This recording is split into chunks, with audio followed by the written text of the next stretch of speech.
Today is September 23rd, 2010. I am Karen Aronson. We are talking this afternoon to David A. Mindell, the Dibner Professor of the History of Engineering and Manufacturing, Head of MIT's Science, Technology, and Society Department, and Chair of MIT's 150th Anniversary Committee. He is also a Professor of Aeronautics and Astronautics, Housemaster for Edgerton House, a graduate student residence hall, and a MacVicar Faculty Fellow, an honor given for outstanding teaching. He earned undergraduate degrees from Yale in both literature and electrical engineering, and a PhD from MIT in the Science, Technology, and Society program. His research and writing have ranged widely, including the history of aviation and space exploration, the archaeology of deepwater shipwrecks, and the social implications of automation. He is also a private pilot. David, thank you for talking with us today. A couple of years ago, you were named chair of the committee responsible for shaping the program to mark MIT's 150th anniversary. Do celebrations like this matter? And what purposes do they serve? Well, obviously they matter. We're putting a lot of effort into it and a lot of time into it. And there's actually a small literature in the history of science on commemorations and anniversary celebrations. It's a little bit unsurprising. They're used as moments of definition, and looking back is often a way to look forward as well, in that how you define the past at any moment sort of reflects how you want to define your own future as a person or as an institution. So yes, these moments matter. 150 years is a long time. It's a sort of round number. Sesquicentennial, which is a nice word. Somehow people have trouble saying it, but I hope they say more of that as the time comes. And when Susan Hockfield asked me to do it, she was very clear. She said, this is a chance to help the Institute define its vision for itself for the next century or so. So that's why I was willing to do it. I'm a historian. I'm interested in the history of MIT, but simply celebrating the history of MIT was probably a little too small a topic and of mostly interest to all of us who are here and have gone here, whereas hopefully the future-looking part of it is of interest to the rest of the world also. Did you start as a historian looking into this literature, and were there any particular celebrations that caught your interest and you said, wow, if only we could do? No, I didn't look at the literature. I was already aware of the mid-century convocation that MIT held in 1949, which I think was a very important moment. And I think I had even given a talk about it at one point to the alumni 10 or 15 years ago. So that was the closest model that I had in my mind. The mandate to help the Institute define its vision of itself going forward is a big one. Do you feel that that's going to happen, and do you have more of a sense of what you think the vision is or should be going forward now that you've been through some of the planning process? I do hope it happens. I hope it happens intellectually as much as anything. There's any number of administrative issues that people deal with and that they will have to deal with in the next 50 years that are more of inside baseball kind of topics, I think, for administrators. But what is the role of a place like this in the world we live in? Seems to have a role. I don't see the place dying on the vine. Seems to be thriving. But a lot of other great institutions are withering, and we're not immune from that. And I think things will change a lot, even in the next 10 years, much less the next 50. So it depends a little bit on how much the community takes up the task and how they take up the task. You've been here about 20 years now. Mm-hmm. How do you think about the role of this place, and has it changed over the time you've been here, or you're thinking about it, as well as the role? Well, they both changed. I got a PhD in the history of technology, fraction of which was a study of various things that had happened at MIT. So my understanding of the place has changed a lot in the last 20 years. And MIT's changed too. I came here first as a grad student in 1991. The Cold War had just ended, or was ending. I didn't even know it at the time, but Chuck Vest was just also becoming president. And at the time, there was a lot of hand-wringing about the federal patron, particularly the defense part of it, going away. What would MIT do and be? How would it contribute to the competitiveness crisis that a lot of people felt the U.S. was in the 1980s? And, you know, this was before the internet. This was before a lot of the sort of prospects in biotech. These things were all happening, but under the surface, really.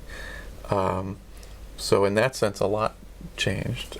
I think it started before then, but there has been a explicit understanding of, and also articulation of, the role of the research university in economic growth as much as anything. That's gained traction in the last 20 years.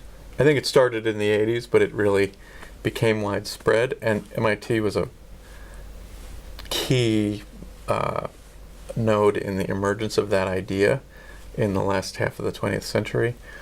And that really wasn't so much around when the 80s got started, I think.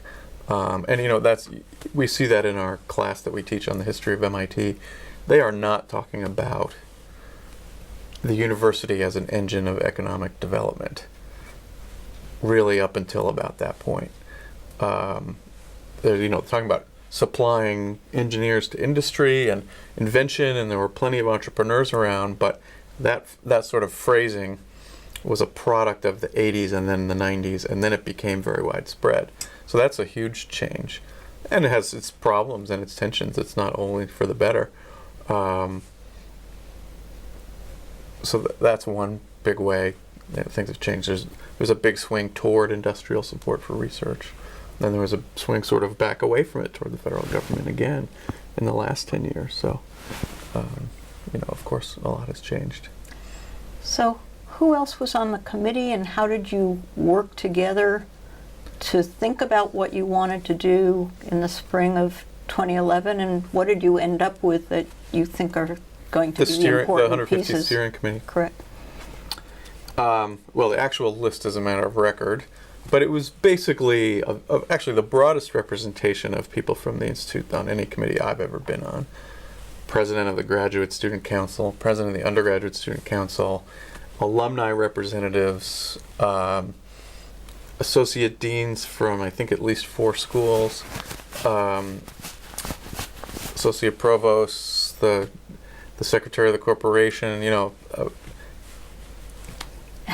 very many of the sort of constituent groups on campus were represented. You don't see that often on a committee.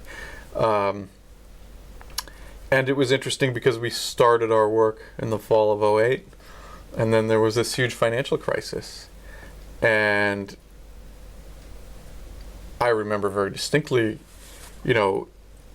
as that was unfolding, hearing from people who had their eye on the endowment in real time, which I certainly don't claim to, really saying, this is a change in lifestyle for a generation. I first heard that in October of '08. And that really raised the question of, what should we do? Should we do anything? What's appropriate? That was really a huge question early on.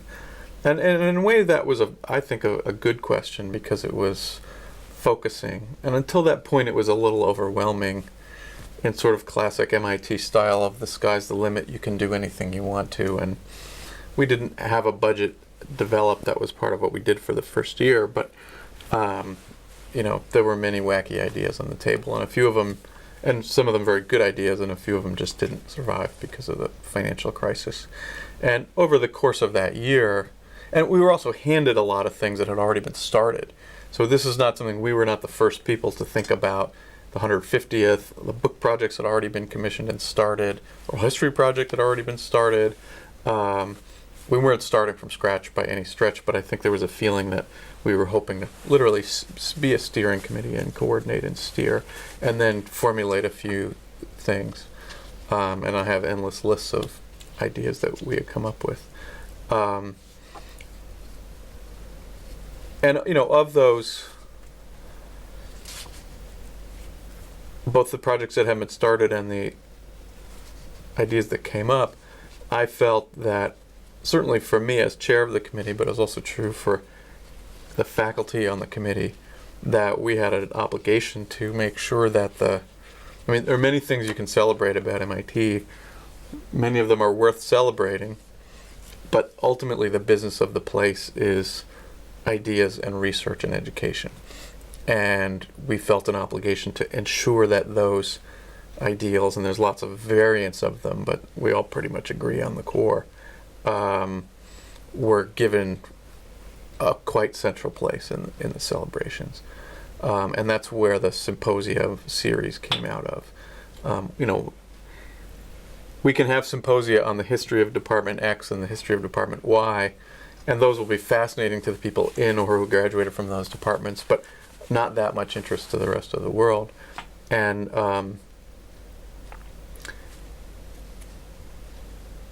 so the symposia are really, what's the best way to celebrate the things that we're good at? Get the people who are good at them to think them through and talk them through and focus on big problems and think about and hopefully make a little progress. And some of those may be from MIT and some of them may not be. But if people walk away from the 150th and say, wow, that was really the moment when issues of economics and finance really got hashed through and there was some progress made, that's, to me, the best tribute we can make to the That's Institute. one of the symposia top. Yeah, that's the first one, actually, is the finance, economics, and policy. Out of 5 or 6 you decided? 6, there are 6. While you were chairing the committee, you mentioned that you've also been teaching a course on the history of MIT. What have you learned about the Institute and its history? Were there many surprises to you? I should say a little bit about the background of that course because the first thing I asked for when I agreed to chair the committee was a copy of every book that's been written about MIT. And it's about 2 shelves worth. And I had read a few of them, but not too many of them. And, that's a big task to read 2 shelves worth of books while you're in the regular throes of your semester anyway. So often when I'm faced with a task like that, I say, I'm just going to teach a class on it, and then we'll all learn. And then I sort of started thinking about that and thought it would be good to teach it during the spring term of the actual 150th. And actually, Roe Smith, who's a close friend and in my department, he almost independently came to a similar, it was really a thought. And I said, I've been thinking about that too. And then we got together and we realized, it was a couple of things. First of all, there's been enough professional history written of MIT that you could teach a course on it. Because you couldn't really do it with just memoirs and commemorative volumes. That's not MIT quality for the students to read. But there's been journal articles and other things, and not just us. In fact, very little of it is written by us MIT faculty, but our colleagues around have written a lot of good work that bears on the Institute. And so there's enough there, which I think 10 years ago there wouldn't have been.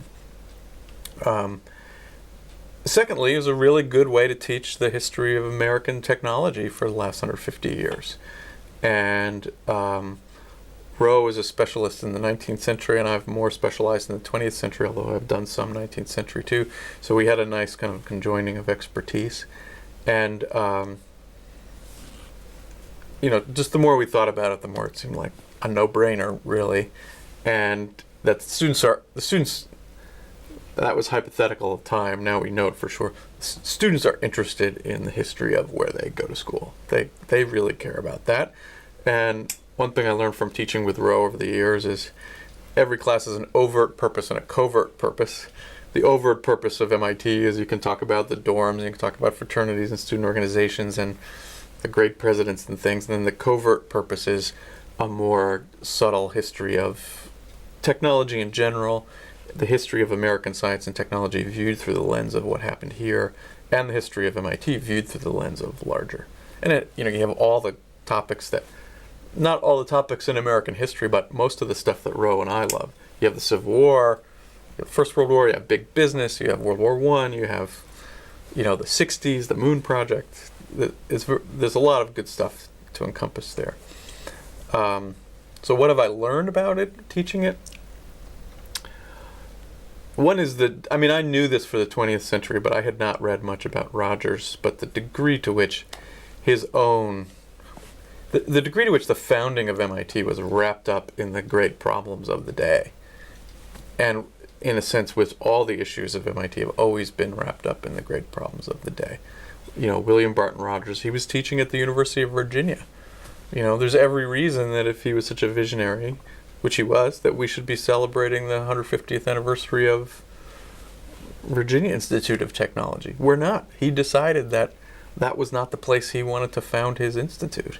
And he moved to Boston, and he married a Boston abolitionist woman. And he became part of northern, at the time, Boston was a hotbed of very, actually radical abolitionist culture. And these things were all sort of wrapped up in how the institute got started. And we'll see this next spring, the poor guy finally gets his charter signed, and his thing is created, and 2 days later, the country falls apart into the most bitter conflict it's ever had.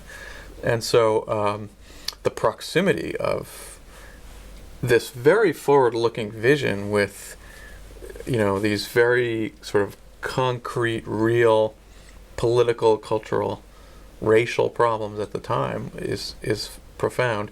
And then also just the basic, there are things that are embedded in the Institute from that original period and his original vision that are still there.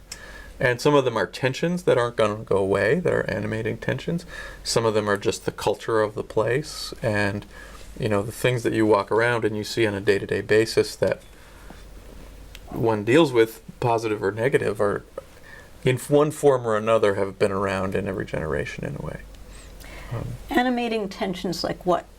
The appropriate role for industry is a really good one.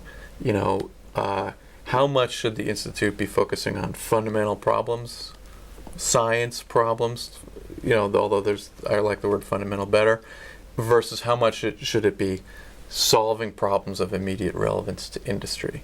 And that's a pendulum that swings, practically like clockwork on a 10-year time cycle. And there are advantages and disadvantages to both sides of that.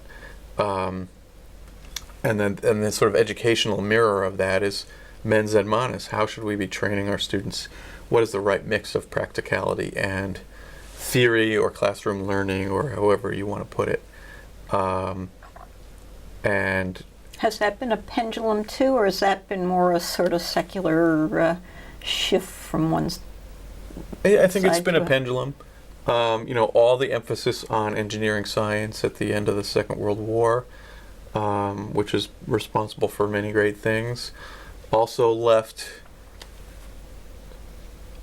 many graduates, and a lot of people felt American industry American engineering at the highest levels disconnected from the problems of American industry, and then a move sort of beginning in the 80s more toward thinking about systems, thinking about design as a component of engineering education, which are moves that go back to things that were done in the teens and 20s, really kind of brought back in, a lot more practical kinds of things and reconnected a lot of the engineering work with.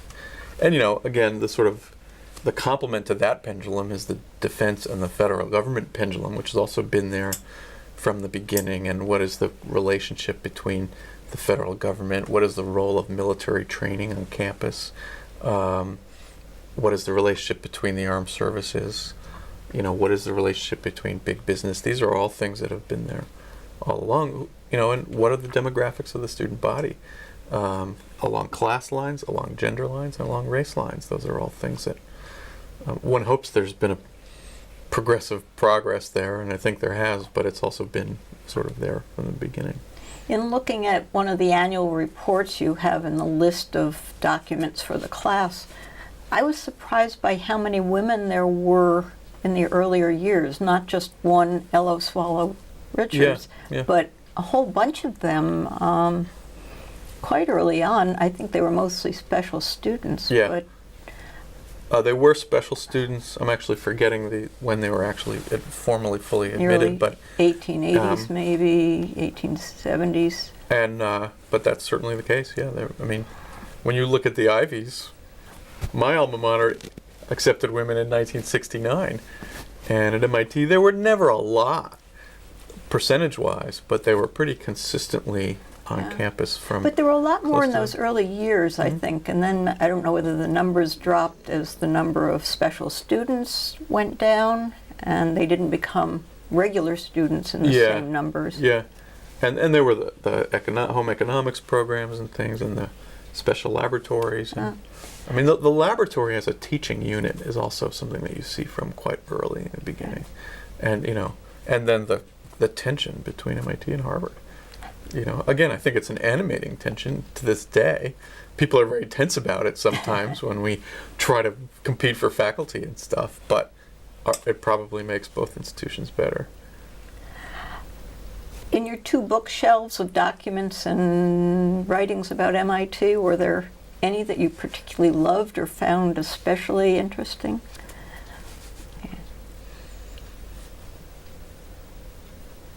Well, I mean, I would go back to the first one I read, actually, which is the 100th anniversary volume of the Electrical Engineering Department, which is a remarkable book for a commemorative book.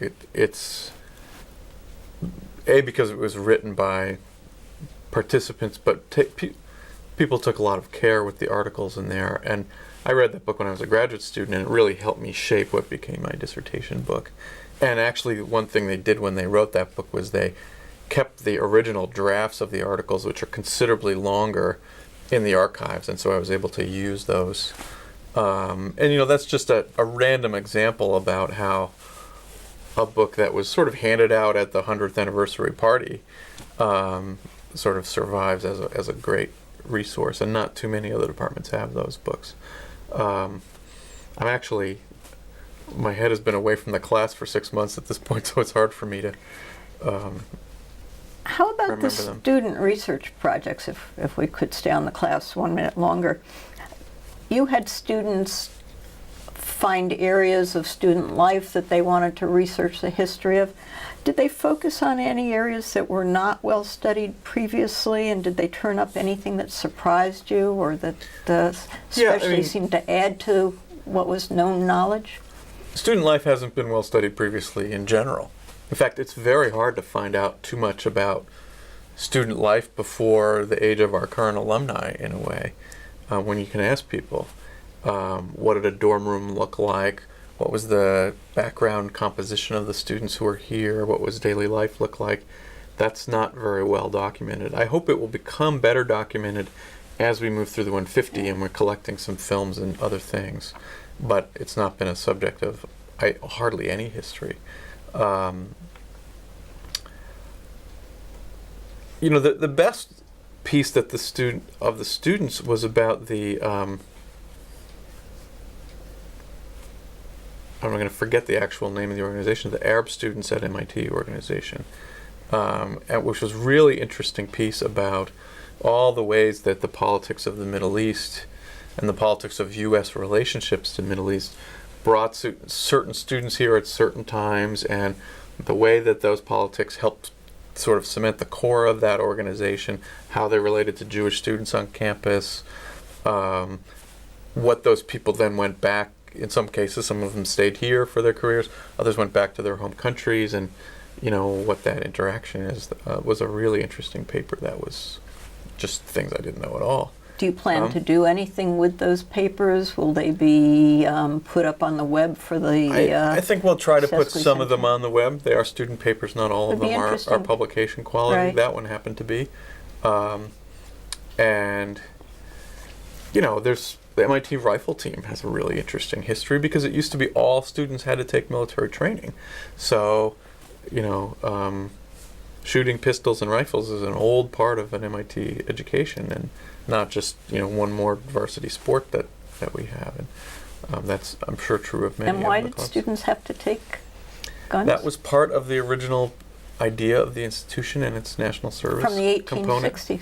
Yeah, I believe so. Yeah, I mean, it was obviously obvious early Yeah. on, and then I wonder if women were required. I don't think so. There weren't very many. I don't think so. The phys ed requirement for women didn't come along until I think the 1970s. Yeah, and I think the phys ed requirement came out of this military training requirement. I think that's what it morphed into.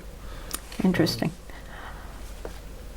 Are you planning to do any articles or a book about MIT? You've been delving so deeply into it and thinking about it. Is it a tempting topic for you? Not necessarily. First of all, not the first book I wrote, but the last two books I wrote had a big component about MIT in them, partly because it's important and partly because it's easy for me to study. But I'm wary of spending too much of my scholarly career writing about the place that I work.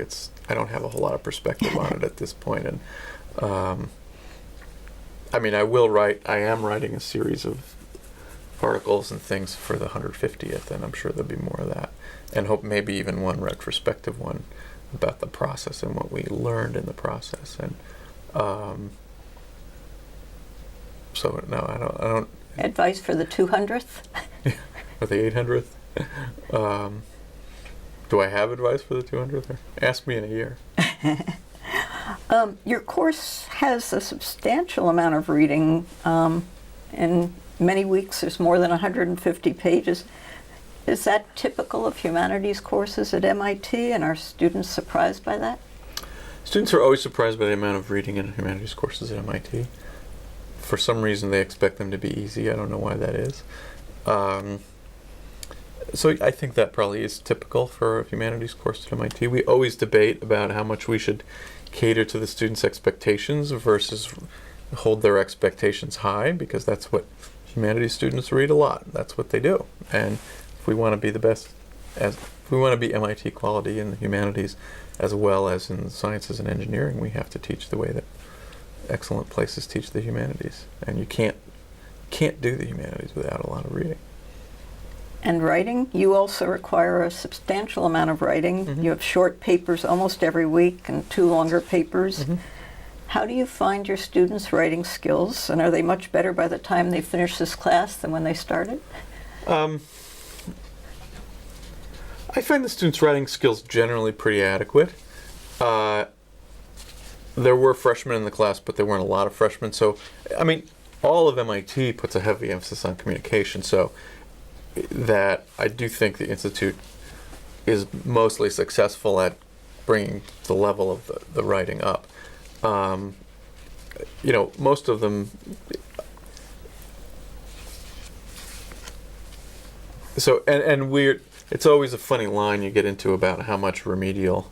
If someone really can't write, we refer them to a writing tutor and we try to help them. But it's not per se a class that teaches writing.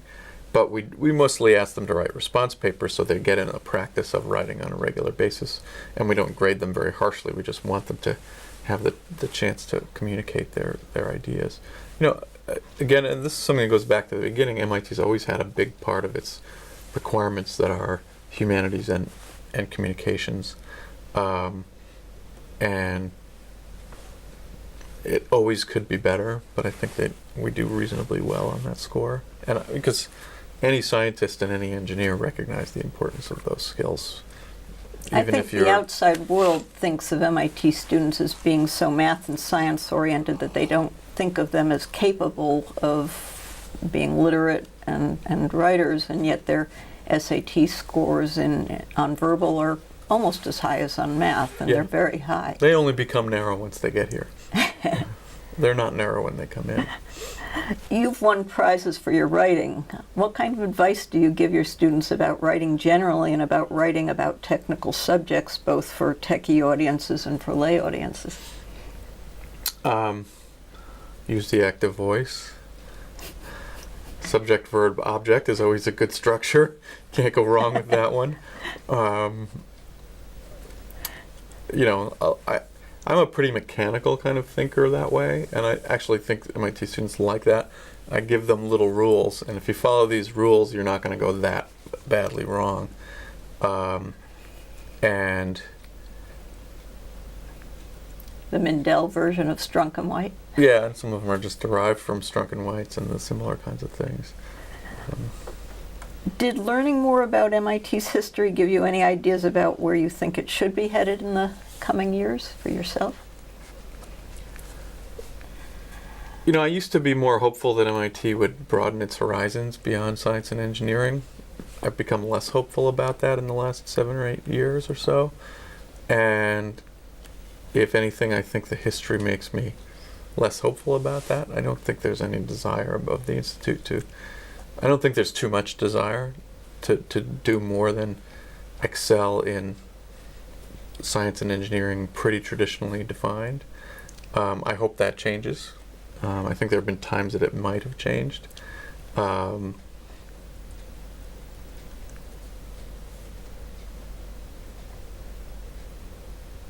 so, you know, learning about the history, I realize that the ways that's come up before and been rejected, and the 1 or 2 times I've seen it, were part of that longer story. And yet, MIT differs from a place like Caltech in that it has tried to make sure that its humanities and social sciences were first rate, the same as the engineering and science. And I think, I gather there are new NRC rankings coming out next week, and that I'm hearing that MIT has in fact continued to do really, really well in those non-science engineering areas. Well, So I think there are many that's that, different. I mean, when you talk about social science, you have economics as a social science, and MIT is incredibly strong there, ditto Right. for linguistics. The humanities has been a tougher one, and how you really think about truly integrating that in the engineering education as opposed to being a marginal to the kind of science core. Mm-hmm. And, you know, there's a whole other story about the attempt to revise the GIRs that I and many people poured years into, then went pretty close to nowhere. People just didn't, enough people at the right moments really didn't want Right. to change. So what would your MIT look like? In other words, you were talking descriptively in terms of Yeah. it hasn't and you don't expect that it will. Normatively, you sound like you think it should be different. What would your MIT look like? Oh, I think, you know, I think properly structured, this is an example more than the whole thing, but engineering is a wonderful basis, is a sort of new liberal arts education where if you really have a good dose of the humanities and social sciences integrated with how you learn engineering, then that is a tremendously powerful way to send people into the world to do their thing. Much more so than a traditional liberal arts education where there's a little bit of physics for poets added in that a lot of other places do it.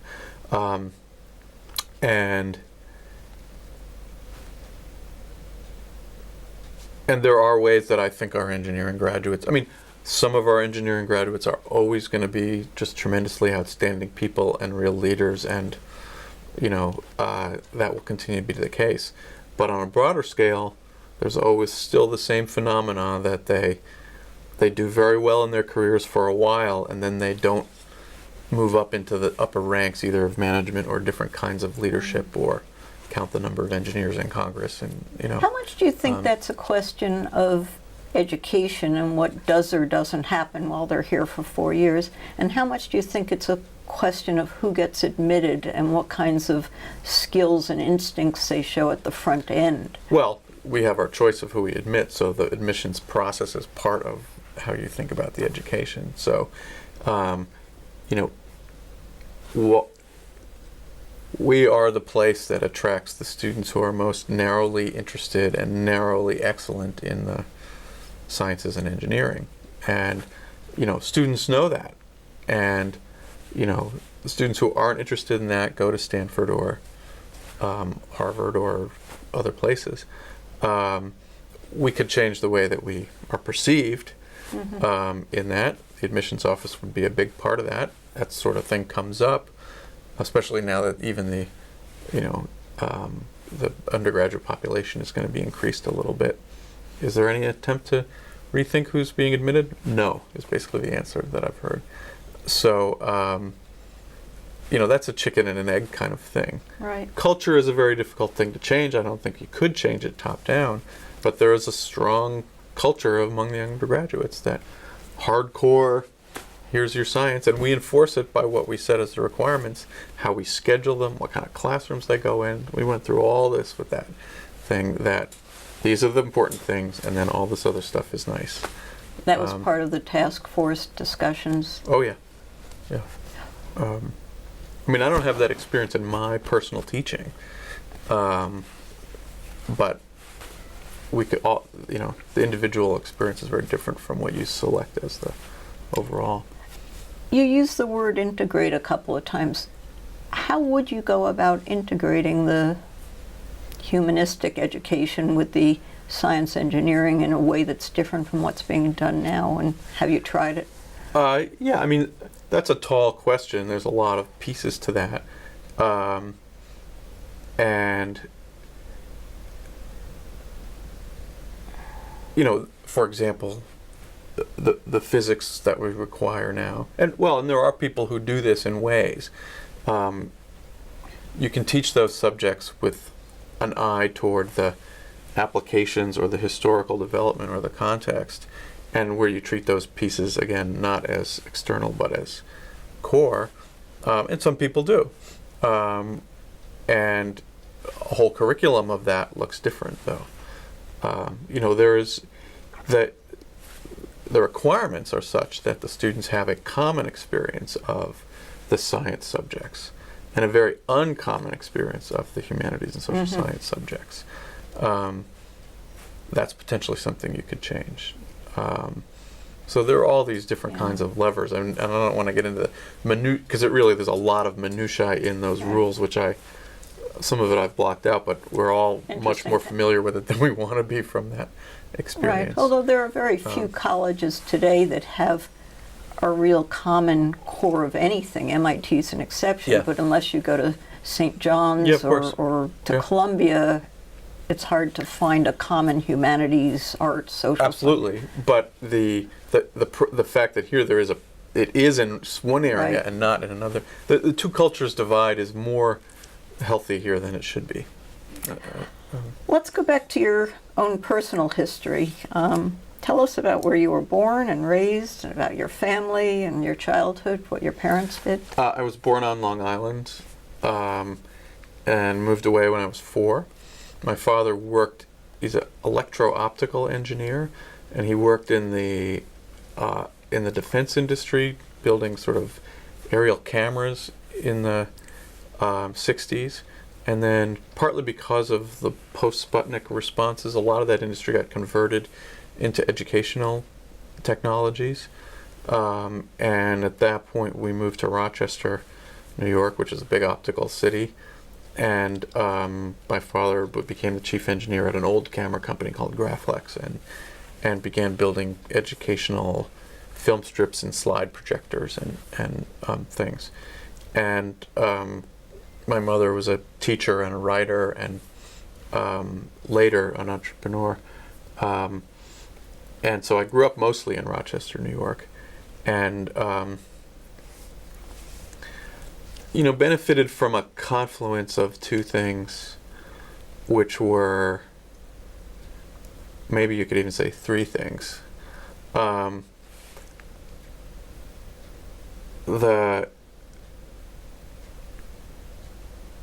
confluence I was going to speak of was my father ran a big engineering lab, among other things, and they used to discard their old equipment, and he would bring it home and we would fix it and then we could use it. And also, right about when I got into junior high was when the Apple II came out, and the company my father worked for, he was trying to convince them to get into personal computers as educational technologies. So those things were around the house from very early on. And the second confluence, it's always hard that you look for roots, was the confluence of the bicentennial and growing up in Pittsford, New York, which is an Erie Canal boomtown, which had a real sense of history around the bicentennial, but also more in general. And so I was always very interested in American history, and interested in machinery and then particularly computers. And then I got into electronics from computers because I started programming computers in 7th grade, but I never found the kind of hermetic world of the programmer itself interesting, and I started poking voltmeters into the back of the computer and gradually got the computer programs to flip switches on and off, and that got me very interested in electronics. And so I've always been then, starting through junior high and high school, very interested in that borderline between analog and digital electronics and the borderline between hardware and software in electronics. And I quit all my music lessons and sort of found a level of attention for that I'd never had before. And then when I was my history with MIT is funny because it starts right around then too, which was my father took a summer course offered by the ILP, in 1981 with what was then the Architecture Machine Group, and it was Nick Negroponte and 3 or 4 of his other core people. And it was in August, and our family lived here for 2 weeks. Mostly my brother and I were sailing on the Charles River, and then 1 or 2 days my father had to go somewhere else for a business trip, and we sat in his place and sort of saw this thing as it was just getting formulated. Then, I was 14. And that was my first contact with MIT. Although my father, he went to Brooklyn Polytech, so to him MIT was always the citadel. And then the next year I actually came to Harvard for summer school to study electronics in the summer. But then when I started looking at colleges, I was very interested in the humanities still. And I didn't come here because I didn't think it was broad enough. And I went to Yale because Yale was one of the only places you could study engineering as a major without enrolling in a separate engineering school. Even at Princeton you couldn't. It's a separate school, I think. And I went to Yale to be an electrical engineering major, but my freshman year I had a really great, truly inspiring literature professor who sort of suggested I might think about that, and I ended up doing a double major in literature and in electrical engineering. Which is, my mom is a writer, my father's an engineer. It's not that surprising. Did your mother always work with you on your writing? Or Yeah, my mother taught me how to write. I never learned it in school. So you were very good by the time you entered college. Well, she always told me, which I sort of believe. I'm not a naturally good writer, but I've learned the discipline of it in a way that I can make it, yeah. Did you have any career goals as a child or going through college? Yeah, that was also, my father worked for a big company, and his company got bought also right about 1981, and he basically was out of a job at age 50. And he consulted, and it was a very uncertain time. My brother and I were both heading off to college, and that was really what spurred my mother to start her business, which then supported the family for the next 20 years for the most part. In some kind of educational technology? Yeah, as a sort of doing corporate education, high-level reading and writing training skills for people in companies, and women's classes on women's communication skills. And actually, eventually, my father always did some engineering consulting, but he sort of folded it and did a lot of the back office work for that business. And actually, so I always had the sense that I didn't want to work for a big company because I thought they would turn your back on you at any time. And it's interesting because a lot of my colleagues, my peers, are now learning that lesson in our 40s. Which I learned somewhat in my teens. I did work for Xerox all 4 summers I was in college and had a very good experience there in these sort of corporate internships. I had a great mentor. I got to fly all over the world and do this kind of work, but I never really wanted to do that when I finished college. But I really love engineering and I love machines. And I was always interested in aerospace and aviation. Hard to work in aerospace without working in defense, which I didn't really want to do, although I didn't mind parts of it. But a lot of that, too, is big corporate stuff, or was at the time. Where'd the love of airplanes come from? Anywhere in particular? My father always loves trains, and still to this day, but I think there were a couple experiences that he took us to that I just became enamored of airplanes. And I flew in high school. I worked at a flying school and got paid in free flying lessons. So you had your pilot's license? No, I pretty didn't. I early? never finished my license till I was about after I got tenure. It was one of my few regrets is that I didn't finish my license and start flying more when I was younger. And so, I always knew through college that I could support myself. I didn't have a lot of anxiety about making a living, and I always consulted on programming and stuff. It was easy. And so I wasn't just worried about getting a job. That wasn't a big concern. And I actually took a year off and was a ski instructor after I was in school, because I knew I needed a little time to just let my education settle in and think. And around that same time, I became aware of the engineering stuff that was surrounding Woods Hole and the robotics there. I mean, they had discovered the Titanic there. I sort of knew about it. I didn't pay a lot of attention. Oceans was just not my fascination. It just wasn't something I had grown up following or being fascinated by. My brother's a biologist. He always loved that stuff. And but the more I looked at the undersea world, the more it seemed very appealing. I had spent a little time in Woods Hole as a kid, and it seemed like a way to be outside and have some adventure and do really interesting engineering without... I liked the idea of having a job in a research environment. That was not being a student. I didn't want to do that. I wanted a job at a university, and Woods Hole is very much like a university. And so it took me a year of lobbying, but I finally sort of talked my way in there. And what were you doing for them? There I was building computers and building sonars and building electronics, which is everything I loved. And I learned a lot very quickly. The guy who was my mentor, who I worked with very, very closely, still someone who advises graduate students from MIT. His grad students would struggle to see him for a couple hours in a month, and I was working with him 8 hours a day. Dana Yerger, and he was just a first-rate, still is, engineer and engineering mind. And we would go to sea 3-4 times a year as part of this group that was Bob Ballard's group. And also there, literally the Cold War ended there. I remember being in Woods Hole when the Berlin Wall came down. And that was a huge crisis for them because the Navy was really the prime sponsor until right about then. But it was very technical work, and unlike space flight, which was similar to, you got to take things out and try them. It was very experimental, and there was not a lot of formalism around it. So if something broke, you just brought it home and you brought it back to sea 3 months later. And it was a very fortunate time I was there. I think there was just a very tight group that worked together very closely, and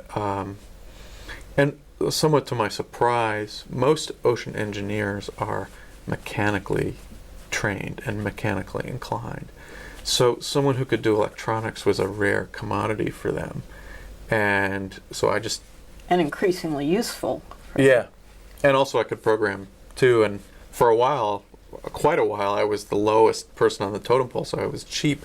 So I got to go on all the really exciting trips. And so for a few years, I just traveled over the world. But somehow you didn't see this as your career path. You didn't say, how can I stay in it? And I didn't. You veered off. Yeah, there were a few. I never expected to stay in that. And one thing I liked about it was I felt like I wanted 5 years of real serious engineering expertise because I didn't expect to stay in it. And from Dana, I really got two things. One of them was he was a PhD who really knew how to use his knowledge in the world, which was very attractive to me. Until then, I never really saw that I would be interested in getting a PhD. But I didn't want to get it in engineering. I could see the career path there of running a big lab and shoveling grant money in, and it just seemed too predictable to me. And I'm not an academic engineer. I'm a very hands-on kind of industrial engineer. I am an academic historian, and I think about those things as an academic. And then also Dana was an MIT grad, and I used to go on ski trips with his fraternity brothers, and that was my first introduction to the sort of technical culture of MIT. And that was when I sort of began to put my eye on the place. Come back to your undergraduate experience at Yale.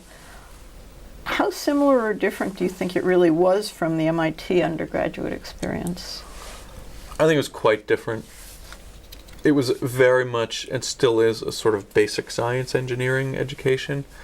You know, there were maybe 16 faculty in electrical engineering. There were 16 required courses. Each one taught the thing they do. A lot of sort of basic theoretical work, not very good lab facilities, not very hands-on. I had a lot of that. I knew how to build electronics, and I did that on my own all through college. So that was good for me because I wasn't going to learn the theoretical stuff on my own. But it was not, you know, you didn't have colleagues starting companies or going to work for interesting technology companies. There were maybe 6 or 8 electrical engineering majors in my year. It was much smaller and more peripheral as in engineering. It wasn't really an immersion in the culture that you get here. And, you know, I think academically, intellectually, it was just as good as I would get. Not quite as broad in some ways, technically, as it would have gotten here, but it didn't have the same ties into, like the Woods Hole thing. I found that on my own. Mm-hmm. I didn't really find that through. But the rest of your Yale experience, your other courses and your friends and your activities, what was that like? Well, you were always a little bit of an outlier as an engineering major there, but you also had to be more well-rounded because the requirements for everybody were they're exactly the opposite of what they are here. They were lots of humanities and a little science. But most of my friends were not science majors. They were literature and English majors and whatnot. I didn't really like it there all that much. I'm not sure I would have liked it anywhere when I was 20. But I got a superlative education, and I knew it at the time, and I was ready for it. You know, I didn't need 2 years to party after high school. I had had my fun in high school, and I was really ready for the kind of serious engagement. So I feel like I took very good advantage of what that place had to offer. And, you know, I remember my sophomore English class, the one with this guy, where, you know, I would walk out of his seminar and say, wow, that was mind-blowing. I'm never going to think the same way again. And I did that every week for a whole year, you know. And you did a literature thesis undergraduate, didn't you? On Gravity's Rainbow, which is a fairly engineering-y book. So my thesis really did combine the two things. How did you pick Gravity's Rainbow other than the fact that it was sort of engineering-oriented? It was about rockets. It was about rockets, and Pynchon was an engineer before he became a writer, so there's a lot of that substrate to it. And it's just a strange, trippy book. I was always interested in World War II anyway. So it was sort of historical terrain that I was familiar with, and it just seemed difficult and inscrutable, and that was a sort of fun challenge. When you went off to ski after Yale, did your parents say, good, we get it? Or did they say, oh my goodness, you know? Yeah, they got it. They weren't worried. Did you take a bunch of literature books or history books? Yeah, I took a lot of the books that I didn't finish in school that I wanted to finish. I wrote magazine articles for Byte magazine. I even applied to graduate school. I didn't end up going. Yeah, but my parents had no worry that I could support myself and make a living. And I had worked very hard because I worked a serious corporate job all 4 summers of college and did a lot of consulting during the year. So I had no junior year abroad or no semester off or any of that kind of stuff. So I just needed a little breathing room. And looking back, do you think you should have taken a year abroad? No, it was hard to do with engineering, and you know, there was no reason to go anywhere. That the educational opportunities there were so rich that, and I was by the last year I was pretty aware. I was just like, better to take the time after.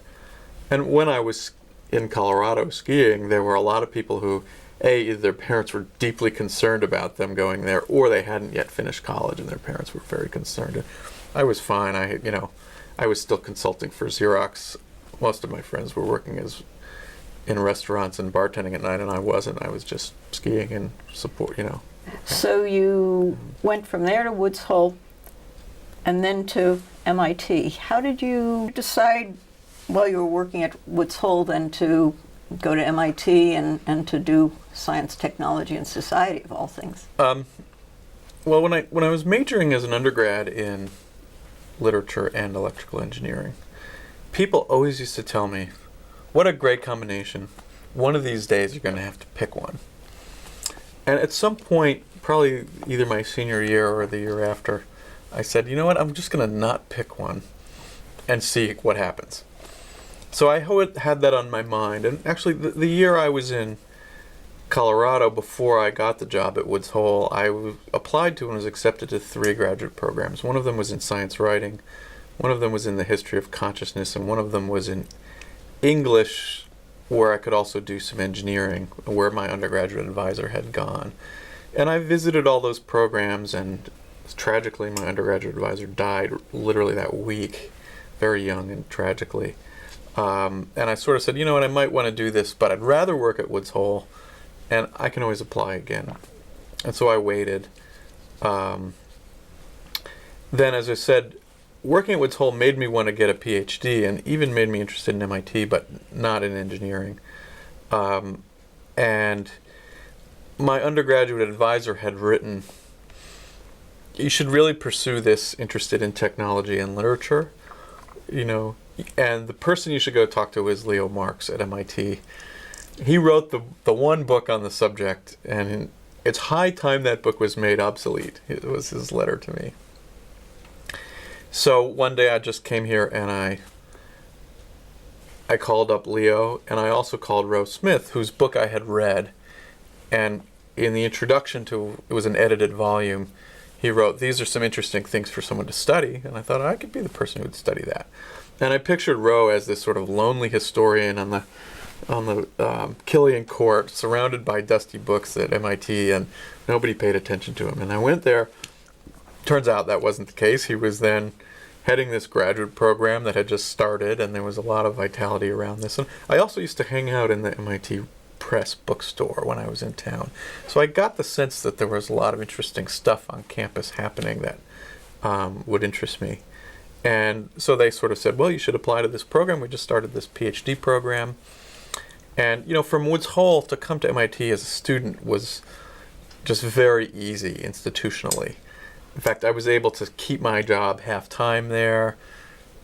They have the joint program, which I wasn't in, although they wanted me to come into it. And so it was just a very institutionally smooth thing to come to MIT while you were working at Woods Hole, and convenient too. And that was sort of how I ended up here. I didn't decide to be a historian until a couple of years later. I thought I would do more literary cultural studies with Leo. But once I got here, I decided that history was an old love of mine and something that was more new. I had done a major in literature that was more familiar to me at the time.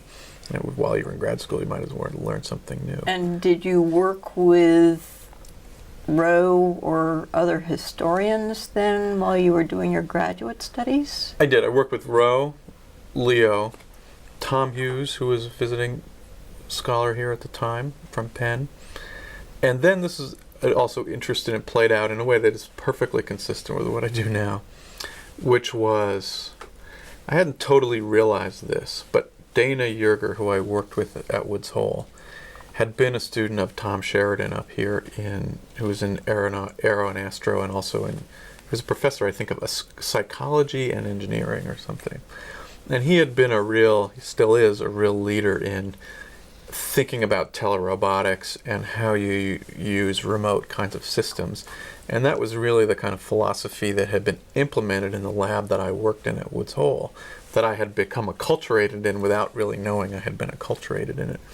So when I came up here, I took Tom Sheridan's class, and he's just a great person in a lot of different ways, and so also was very inspired by him. And that was the kind of thinking that got me looking at the history of cybernetics and the sort of relationship between people and machines, and how those things work over time. Did you have any concerns about going into a brand new program in a field that wasn't really well established across America, and whether there would be jobs afterwards or what you would do? No. I thought it was the biggest, vaguest thing I could think of to do, with the most unclear route to success, which was what I was looking for. I felt like, I got a lot of confidence from both Woods Hole and from Xerox that, I'll be successful at what I put my hand to. Let's try something that's a big problem that's going to take a long time instead of something that's more concrete. And but I didn't necessarily want to be an academic. I didn't have much intention of being a professor. I knew I wanted to get the PhD. I knew I wanted to do the work. I still thought I could end up in business. I thought I would end up in Washington. I was interested in policy. like the Congressional Office of Technology Assessment or that kind of place. And didn't have my eye, I didn't even know there was a field in STS or the history of technology. It didn't interest me at all. And Were you still thinking about maybe, until then you'd somehow juggled both sides of the aisle, that you kept being an engineer, you continued to work at Woods Hole. Were you thinking about, is there a way in my adult life I can somehow have both? yeah, first of all, I had a little consulting practice in engineering right up through when I started writing my dissertation. And so I had built a sonar that I licensed to a company on the Cape that we were very involved in getting that going. I had a little electronics lab, a lot of that connected to local companies that I was designing projects for through grad school. So that was all, and that was fine for me because, again, I was a kind of an industrially oriented electronics engineer. How did you find the time to do all that? It doesn't compete for me because You don't they're sleep. such different. No, they're just different skills. And so when I get too wrapped up in my general exams, I would write some computer code. It's very complimentary that way. I'm not a workaholic by any stretch.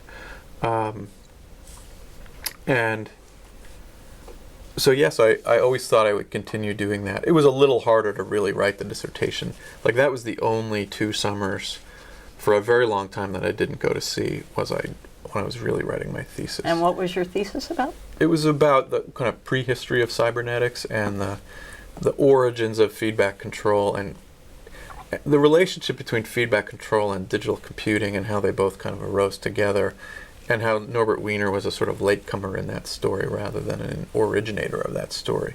And it was about the Servo Mechanisms Lab here and Jay Forster and Gordon Brown, and a lot about radar in World War II, a lot about how different people had studied feedback in different places, but it wasn't until the war brought everybody together that they saw this larger thing. So it's pretty technical by the standards of historians, in that I really got into like how radar really worked and how people developed these theories, and I liked that stuff, and I liked writing about how these things worked. My father once said to me, when he finally got what I was doing, he said, "You really do what I always like to do. You figure out how things work." I said, "Yeah, that's what I do." So when did you decide to enter academia? Only when the prospect of this particular job came up. This chair was being created, and I thought about whether I wanted to apply for a job in the department that I was just finishing my PhD in, but I figured I did. I mean, and I had an idea by then that I wanted to teach the history of technology within an engineering setting, so that to be at an engineering school and do this kind of thing was a good job for me. And I always said, that the thing about academia is it's the only choice that doesn't rule out all the other choices. So that was a big part of it. And but I probably would have stayed in Boston over staying in academia at that point, or maybe gone to a few other places. But I didn't really enjoy living in Woods Hole as a life when I was young and living there, and I don't think I would have moved to a place just for a job. But this particular job came up. It was an endowed chair as my first job. It was a pretty good prospect, and it took a year to actually get the offer, but that was one that seemed like a good place to be. What was it like to shift from being a student to a faculty member? What was your life like as a junior faculty member? That shift was fine, actually. A lot of people used to ask me that. My teachers were then my colleagues, but they were still my mentors, which you need as a junior faculty member. Roe was an extraordinarily good mentor. Roz Williams was a great mentor. They never treated me like some lowly student or something. The biggest difference was a kind of lifestyle difference of, I was a student where it felt like sort of like you should be totally immersed in this all the time. Now it's my job, and I need to build the boundaries around my life versus my work, which is always a challenge around here, but that was the biggest challenge of it. And my life as a junior faculty member was very nice, actually.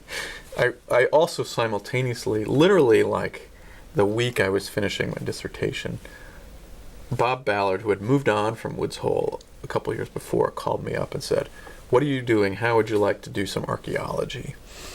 And I treated it like my kind of peripheral academic hobby, but I didn't so much realize it at the time, but a lot, I think, because of the legacy of people like Edgerton around here.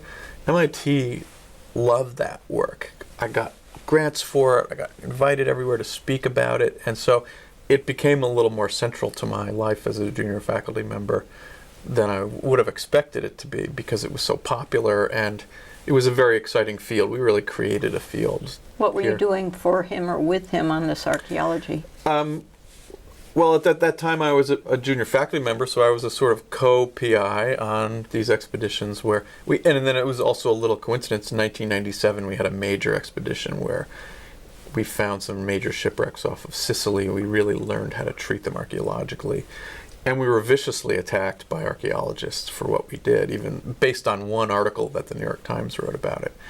And that got me to thinking, like, how do they know what the right way to do this is? I had an experience in 1990 before I even started graduate school where we worked on a wreck in Lake Ontario with a woman named Margaret Rule, who had been the chief archaeologist in England on the Mary Rose.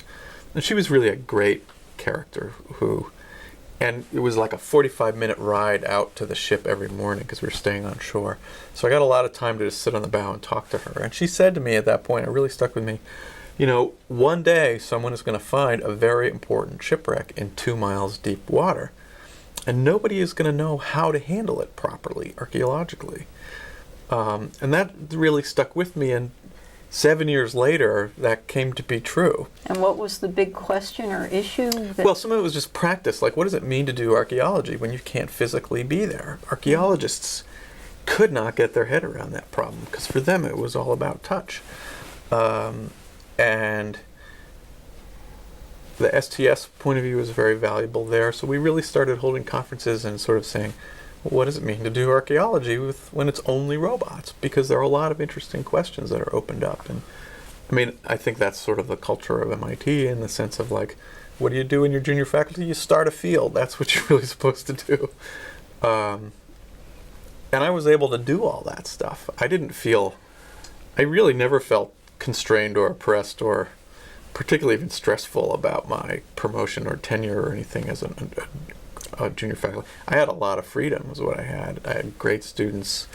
I wasn't on a big money treadmill that I had to raise, so that's partly why I chose that path, was I could do things that were unusual and strange. And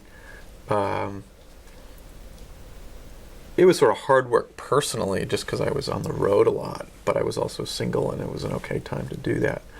But it was plenty fun. It's a harder job being tenured here than it is being junior here, I think.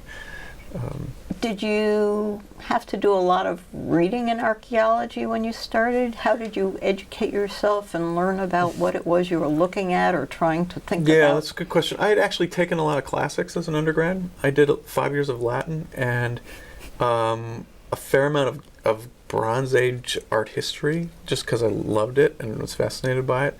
So I knew my way around the classical world, and I knew the difference between a 2nd century AD wreck, which isn't that interesting to me because there's a lot of Roman stuff out there, and a 800 BC wreck, which is more or less pre-literate in the fields we were looking and really tremendously exciting. And most of my technical colleagues didn't know that.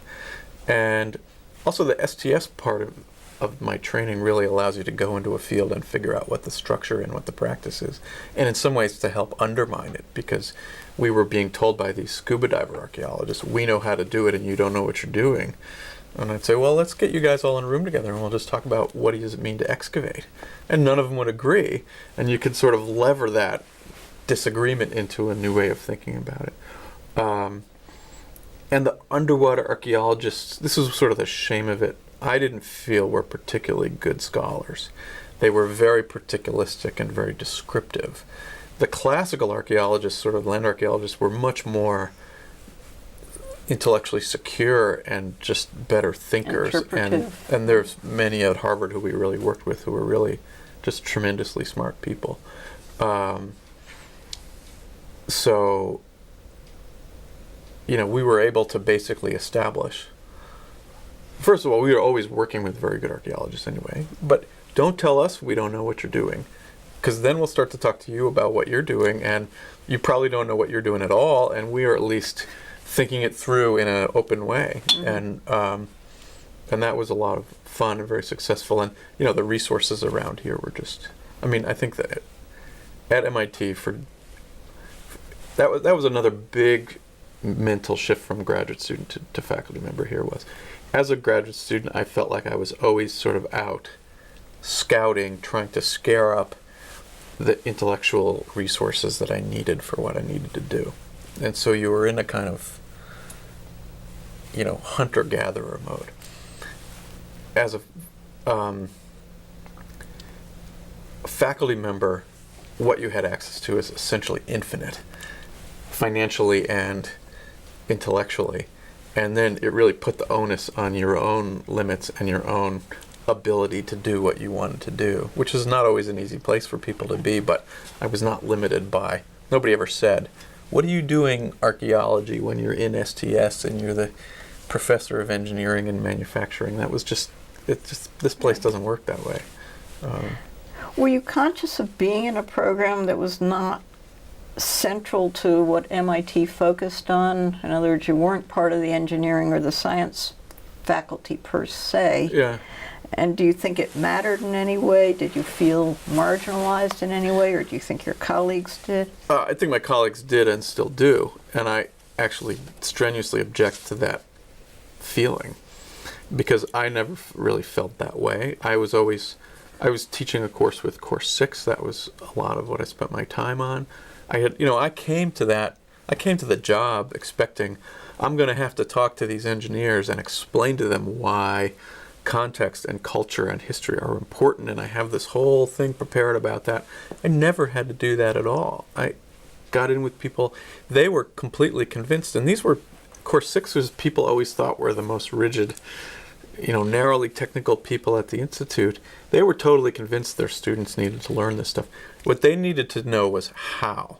How do you actually teach a class that will do this in the right kind of way? And that was a fun problem, and actually Jesus Del Alamo in Course 6 and I really sort of clicked on that problem. So how do you teach a course that does this? Well, we put together this course, The Structure of Engineering Revolutions, which was it's a sort of kind of case-based way to teach engineering, but where the students write the cases. So they had to go out and choose a particular innovation or a particular lab and write a history of it, and then present it in a whole variety of different ways. And then think about all the ways that just solving the technical problem did not make the company a success, or did not even close the scientific debate on a problem, and so on and so forth. I taught that for 5 or 6 years, always with a EE faculty member, or EECS, who was usually not someone who's particularly interested in social implications or any of that stuff, but we always had a great time teaching it. How did you find them, or how did they find you? How did you come together? They were assigned to me by the department. And the first one I taught with was Charles Leiserson, who's at the time even, very senior computer scientist.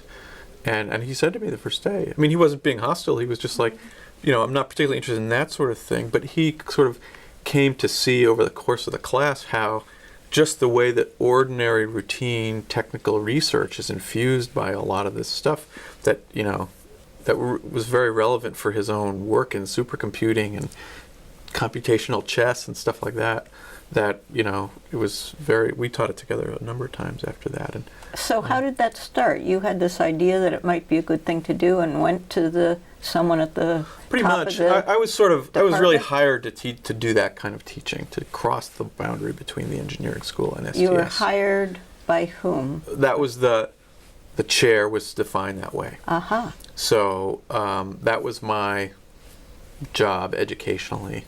Whose idea was it? Where did it come from? It was worked out between Roe Smith and the Dibner family when they defined the chair. Because they originally wanted the chair in the business school, and he convinced them to put the chair in STS and make it this. And I knew that I know the Dibner family very well and was in touch with them during the time.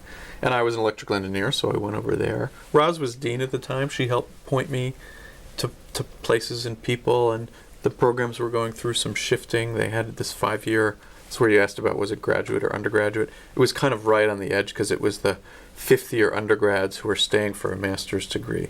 And when they initiated that program, they thought it would be broadening. But the way it played itself out was that broadening was signal processing in addition to, computer languages, and that wasn't broad enough. But they didn't know how to do a broadening class that would be what they called rigorous. And so this class was not my idea that I pushed on them. We developed it together, and it met the technical requirements for I forget what the distribution was in their master's thing. Do you know if anything like that still exists? Here we are this many years later. Well, I teach other courses that are similar. I haven't taught that course for a while, but I've had students who came through who teach that course at other universities, and the model is sort of still viable. And there are, 50 case studies on the web that the students wrote during those years, some of which are really good. For one of them was just published as a book, actually.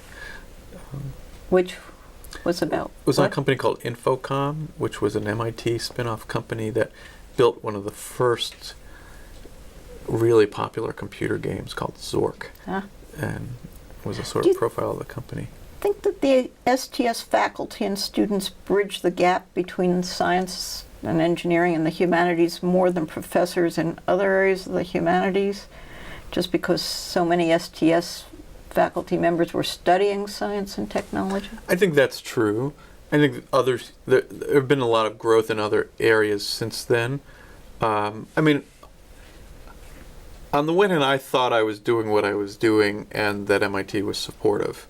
Over the years, I learned that what I was doing very much was part of Philip Corey's vision for the school, and there were other people who were also doing those kinds of things, whether in media studies or in other places. And the humanities is in crisis in the American universities in general, because it became so inward-looking and abstruse that it lost its relevance, or so explicitly activist that it lost its scholarly orientation. And I came to think that engagement with science and technology in STS is the sort of savior of the humanities, because there are fundamental humanistic questions that science and technology are raising all the time, and you can address them through a literature department or through a media studies department or other things, but that what MIT should be doing is those kinds of things, and we should be the world leader in that kind of humanities. Do most of the STS students come in, as you did, with some kind of science or engineering background? A lot of them do, but not all. And after they hired me, we started to hire other faculty. David Kaiser does physics. David Jones is a medical doctor. And we don't exclusively hire faculty who have those kind of dual competence, but it is a model that works very well, especially around here. And so I don't think they feel alienated from MIT. I think... and I don't think it's constructive for anybody to feel that way. And I've never been treated that way. And, somebody said to me, when I became tenured, that was when I got my dual appointment first in engineering systems. And when that happened, they said to me, we're only willing to do it for you because when we scratch you, you bleed like an engineer. So somehow they were convinced that I was a genuine engineer.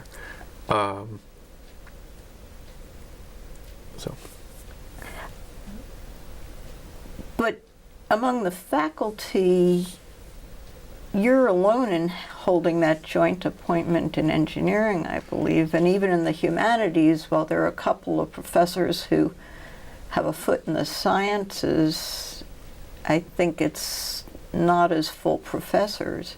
So how did your joint appointment happen? Was this the Dibner again? And who ran interference? So it's actually a dual appointment. This is a minor technicality. A joint appointment is more common as sort of a courtesy letterhead appointment, and a dual appointment is you really have a half foot in each So you go to department. their faculty meetings and I am the only dual faculty member between engineering and the humanities and social sciences school. And this is an old story because it's not the same dean anymore, but when that appointment was created, the dean made them sign a paper that they would never do it again. The dean of engineering. Yeah.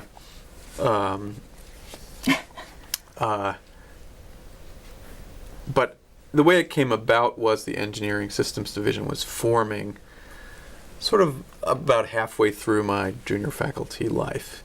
And Tom Hughes had some involvement with them, and they were a little bit on the gray side, and they didn't have a lot of young people. And they sort of started appearing on my office just to chat. And, they had a pretty broad view of engineering at the time, and they really wanted to integrate the social sciences. And, I started going to their sort of formative meetings, and then it was actually formed as a division. And then at some point it was a few years yet, but I was sort of treated as a regular faculty member, but I didn't have a dual appointment, which you don't want I needed to go through the tenure process in the way that I started. But then we understood, and it happened. As soon as I got tenure, I got the dual appointment with them, and started teaching their doctoral seminar, and was quite involved for the first number of years on that. How do you manage to stay current in engineering? I read a lot. I follow.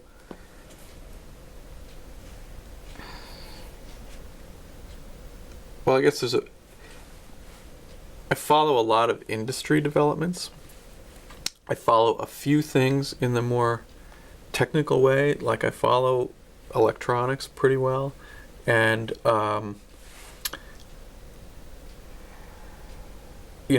more lately things like avionics and automation and robotics. And these things I just always follow. They're just what interests me and like what I read over the breakfast table. Like my 2-year-old daughter will now sit at breakfast and say, "Want to read an airplane magazine?" So we read airplane magazines together over breakfast. I'm not technically current in the way that people at CSAIL are with what they're doing. Right. But, at some point, and it was probably right around when I kind of joined EST, I realized I know a lot about engineering. And all through this, I was also still building my sonars, and just generally my years here, plus my academic training, whatever it was in, I needed to learn about spread spectrum signaling, which is something I knew nothing about. So I picked up a textbook, and I sat with MATLAB, and I taught it to myself, and I made a new spectrum sonar, and that's what I learned how to do as a researcher. And so there are a lot of things that I'm not that current on, but I know that if I need to, I can get to it, and I'm interested in it. And if anything, some of my STS grad student colleagues said some very wise things when we were going through, one of which was, STS is not a discipline for people who are trying to escape from the sciences and engineering. In fact, if it works well, it should make people more interested in science and engineering, because it shows it to be more interesting as an activity than it is sometimes portrayed as. And I certainly felt that way. And, then just sort of having the broad scope, and, I've been through all the engineering documents on Apollo. I understand how that works.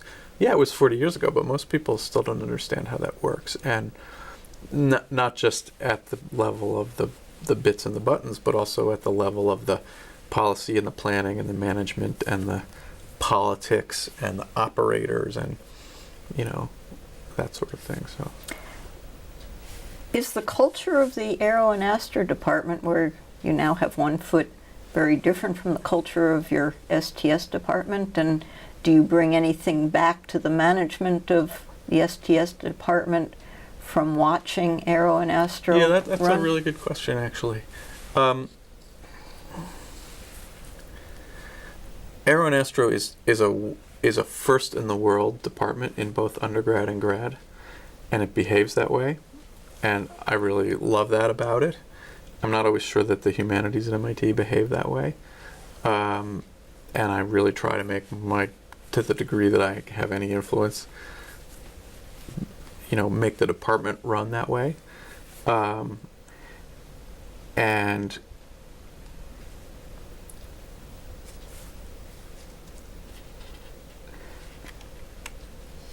which means what kinds of things? I mean, what type of behavior is different, for example? Oh, not everyone passes their exams all the time.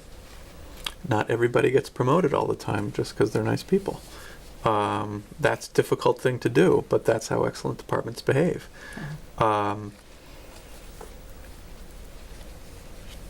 It's a very different department just by the nature of people run big laboratories. The structure of things are different. The sizes are a little different. I mean, and I really like, one of my favorite things about Aero now is just being a run-of-the-mill faculty member and not having to run the meetings and not having to be the department head. It feels like a great luxury. And it's been, because I've been head in STS, I haven't done a whole lot of admissions and promotions and the sort of departmental functions in Aero yet. I've only joined it about a year ago. So tell us about the STS program and how it's evolved, where it was when you became head and what you're trying to do with it, whether you have an agenda or a process or whatever. I do have an agenda. I've had an agenda. I'm not sure how much room there is for that agenda right now, so I've backed off on it. Because, I mean, I think MIT really should be the world leader in educating people who are really, truly dual competent in some science and some humanities. And that there are enormous potential for that.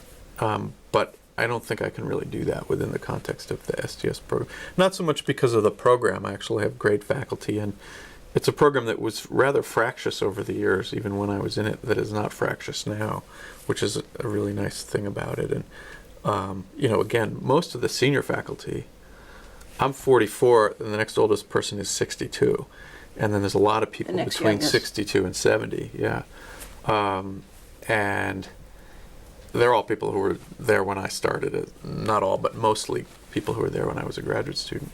But they're very supportive of me as a head, partly because... So you're the only professor in the department younger than 62? Yeah. The only faculty member, or the only tenured full professor, or the only what? Oh, behind me is a very good, very deep bench. Uh-huh. So there's one other tenured person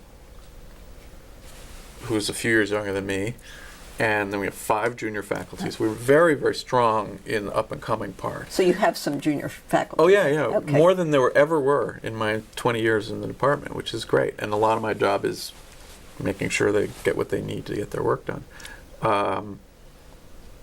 But sometimes people call it it's a barbell effect that's pretty common around MIT. ESD has a problem too, and there are very few young full professors right now. I don't really know why that is, but there are very few. And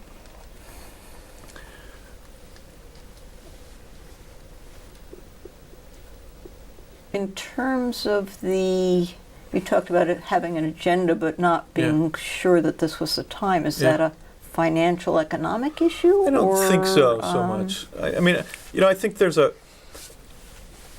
MIT has a few pockets of places where we are doing things that you can't do anywhere else. Even in the humanities and social sciences, like media studies is one place like that. There are other people in literature and other places that are doing really exciting things that you can only do at MIT, or you can only do best at MIT. And those are the things that we should be running with. And those people are very happy here because they're at the best place in the world for what they do.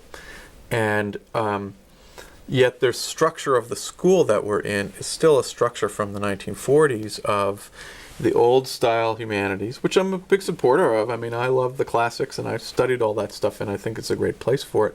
But it's mixed up in a way that it's put in tension. And so people who are doing more traditional types of humanities are nervous about what you might call the new humanities, for lack of a better term.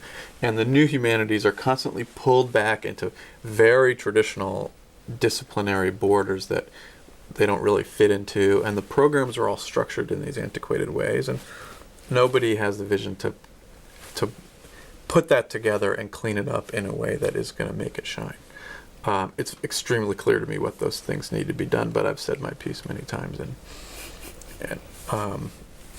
it's not happening. Let's talk about your research interests. How did you become interested in the interaction of humans and machines, which I think has been one of your themes? I mean, I guess there's two ways to describe it. One is, as a humanist and as an engineer, it seems like the logical place where these things meet. It wasn't really ever quite so conscious. A lot of it was when I was at Woods Hole. Woods Hole had been diving a submarine called Alvin, which it still is using, that had been around since the 60s. It was already 25 years old at that point. And 3 people visit the seafloor in Alvin. And it was a very successful vehicle. It still is, scientifically, and it's a public icon, really. And I grew up watching those National Geographic shows. And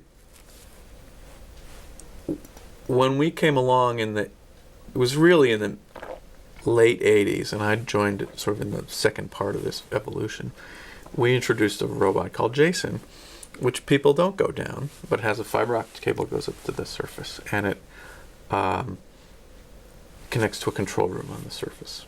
And it was really Bob Ballard, who had been at one of the major forces behind Alvin, who then kind of broke away and to these remote vehicles. And he said, and we all sort of said, robots are going to be cheaper and they're going to be safer. And then Bob would say, and we're going to put Alvin out of business, because there were institutional politics there. Well, we built this vehicle. I mean, again, it was mostly finished when I got there, but we rebuilt it and made it operational. And it turned out that it was neither of those things. It wasn't cheaper and it wasn't safer. It wasn't cheaper because it stayed down for 24 hours a day, 7 days a week. So you needed 3 full shifts of people to keep it going. And that's where the expense comes in. Whereas Alvin would go down at 8 in the morning and come up for dinner at 5 at night and have one day.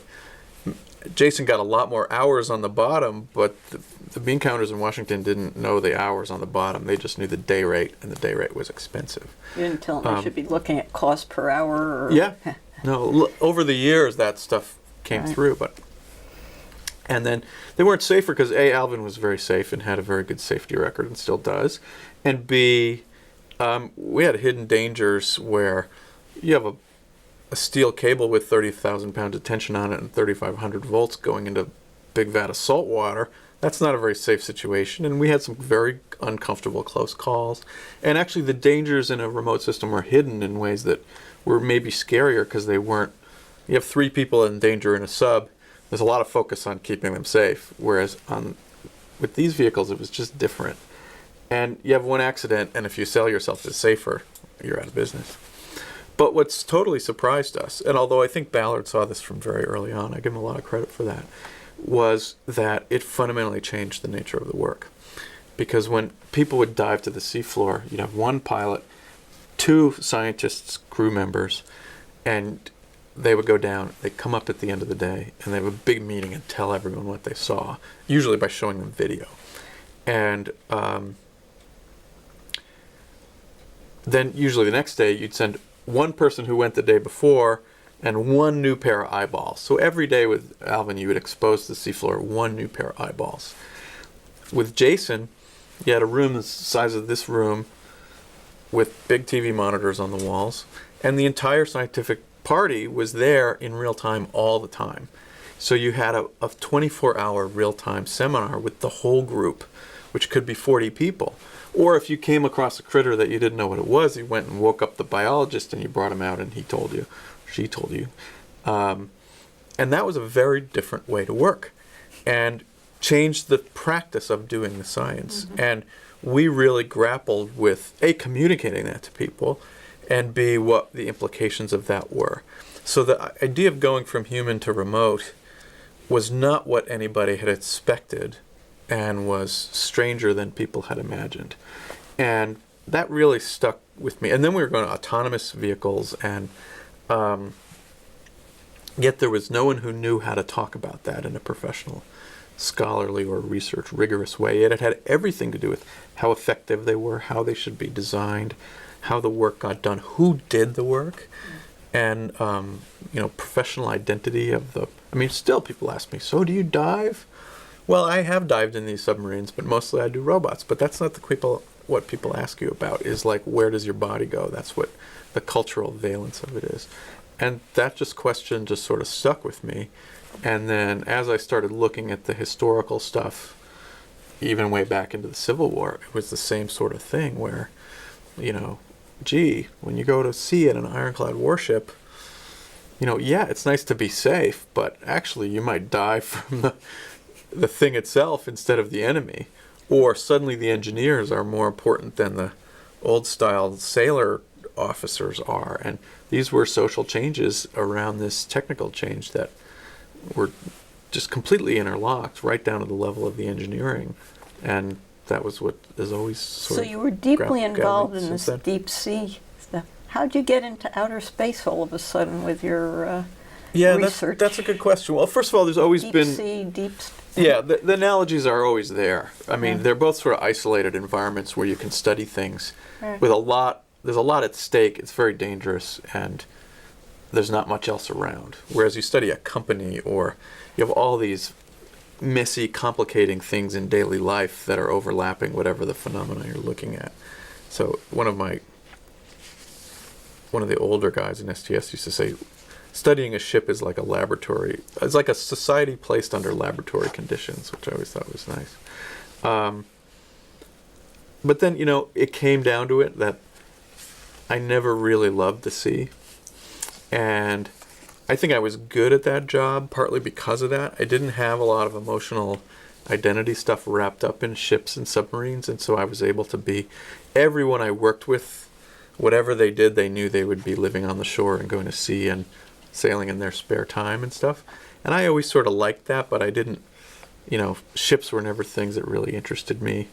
I don't really like... They're kind of dirty, they smell bad. I don't sleep well on them.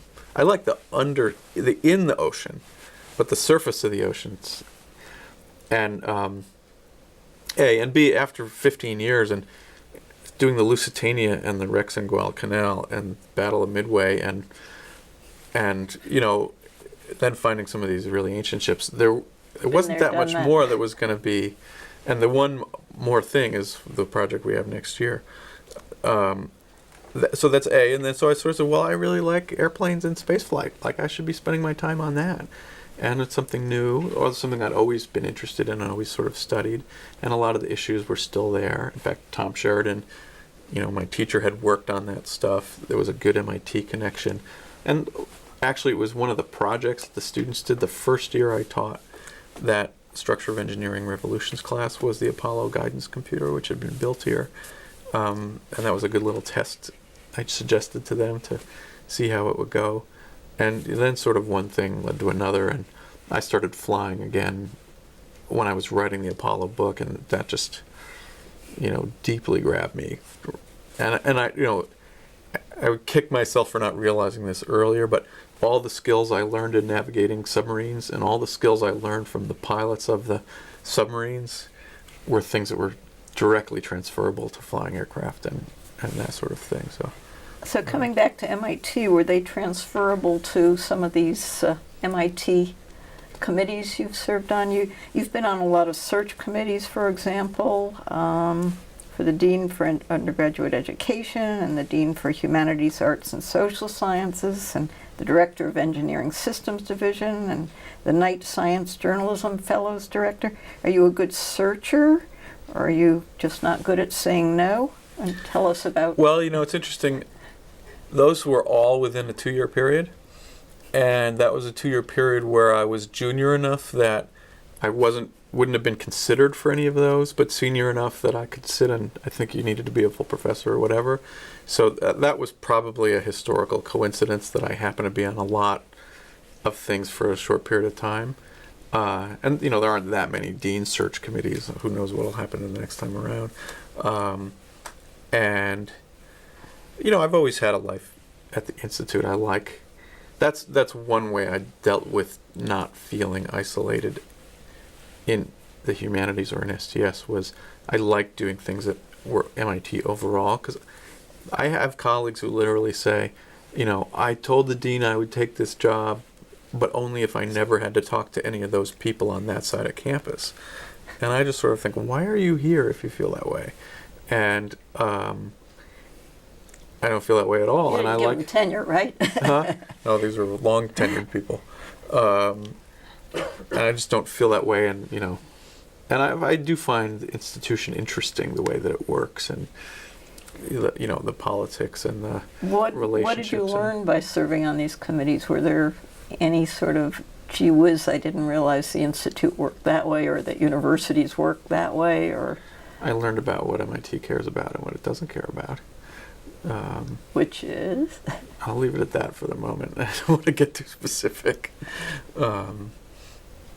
And I think through all that stuff, and everybody gets this, there's just a slow accumulation of learning process, learning the other people who are around in the years that you're around, learning how things get done. The 150th takes advantage of a lot of that, and also I gain a lot of that just from seeing how things work in some of these processes. But you were able to bring to bear your discipline as well as the knowledge of MIT and processes. You were a historian, and you had looked at MIT and its history in some of your work. You dipped into MIT in another really serious way in your decision to become housemasters with your wife at the residence hall. What made you interested in that position? And what's it been like? That's an easy answer, actually, which was STS has always had a lot of grad students who are GRTs, including, for a while, 2 or 3 of mine. GRTs being graduate residence tutors who live in the undergraduate dorms. One of them convinced Roe Smith to become a housemaster. And Roe said to me after he did it for a year, "This is the best thing I've done in my entire academic career," which got my attention. And then my very good friend David Newman and her husband became housemasters at Baker. And I was like, "You guys are housemasters? I thought that's for people 5 years from retirement." And no, they were sort of bringing the age down, so that got me interested. Plus now there were other people who are housemasters who I liked, who are my friends, who I would like to work with in that setting. And then the first year I was department head, happened to be we were getting married that year. And so we knew we had to move. I hadn't moved for 11 years at that point. And I think it's a hard thing to contemplate if it's not the time in your life where you're already thinking about moving. And Roe asked me to express some interest, and it took a while. We weren't sure. There was the new W1 dorm was sort of open. That's really what they wanted us to do, but we didn't feel like we could do the undergraduate housemaster. But Edgerton was there, and one thing sort of led to another. And I think now it's a much more involved process because a lot of people are very interested in it. At the time, which wasn't that long ago, this was only 4 years ago, there wasn't that much interest, and they actually had to recruit for people who they wanted. And I also think my wife had gone to Yale for graduate school. I was an undergrad there. And Susan Hockfield was here just for a year or two then, but I think she sort of shared a vision with us about the role of a house and what a housemaster could be as far as helping to create an intellectual community. So there was some resonance there with how things, MIT is not Yale, it doesn't need to be, but there are things about how those things are structured that, it sort of all sort of came to, and I'm on campus all the time now. When I was just a professor, I was only here a few days a week, but as department head, I'm here all the time anyway, so the closer and the more convenient was the better. So is it fun? Yeah, it is fun. I mean, as everyone says, it's a whole different side of MIT. You see the housing and counseling and facilities infrastructure, which is interesting to see how it works. You see the students. We have graduate students, and I mostly advise graduate students. So you see the side of their life that's very different, even though I was one. It was a long time ago, and it was different. And you learn a lot about what MIT is up to just by talking to the students, because you ask them about their work, and it's a pretty good survey of what's happening on the campus. You know, we really like the other Housemasters. It's interesting. We're raising Do our they daughter. get together and talk very much? Yeah, we get the house? together once a month for dinner, and then once a month for a breakfast meeting. So we see them a fair amount, and it's a very social group. So what are the biggest issues facing Housemasters these days? The things that dominate the meetings are almost always undergraduate issues, like drinking and other stuff that actually we don't deal with much. Right.